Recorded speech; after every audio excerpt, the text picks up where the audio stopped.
നമസ്കാരം.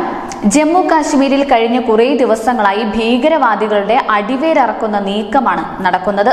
ഭീകരരും സൈന്യങ്ങളും തമ്മിൽ ഏറ്റുമുട്ടുമ്പോൾ മറ്റൊരു നീക്കം നടത്തി ചില നേതാക്കളെയും മാധ്യമപ്രവർത്തകരെയും ഞെട്ടിച്ചിരിക്കുകയാണ്.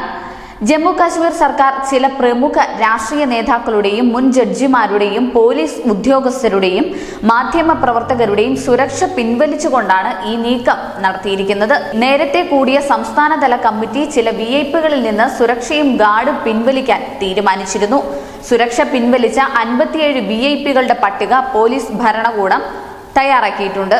മുൻ DGP മുനീർ അഹമ്മദ് ഖാൻ തുടങ്ങി ശ്രീനഗർ മുൻ മേയർ, വിരമിച്ച IAS ഉദ്യോഗസ്ഥൻ, ചീഫ് ജസ്റ്റിസ്, മുൻ MP, MLA തുടങ്ങി നിരവധി പേർ സുരക്ഷാ കവർ നഷ്ടപ്പെട്ടവരുടെ ലിസ്റ്റിലുണ്ട്. VIP സുരക്ഷാ സജ്ജീകരണത്തിൽ കേന്ദ്ര സർക്കാർ കാര്യമായ പരിഷ്കരണം നടത്താൻ സാധ്യതയുണ്ടെന്ന് റിപ്പോർട്ട് വന്നതിന് തൊട്ടു പിന്നാലെയാണ് ഈ സംഭവം. ഇവർക്കുള്ള സുരക്ഷ പരിഷ്കരിക്കുന്നതിനും കുറയ്ക്കുന്നതിനും വർദ്ധിപ്പിക്കുന്നതിനും ഇടയാക്കിയേക്കാവുന്ന നിലവിലെ പട്ടിക ആഭ്യന്തര മന്ത്രാലയം ഉടൻ പരിശോധിക്കും. News desk, news India Malayalam.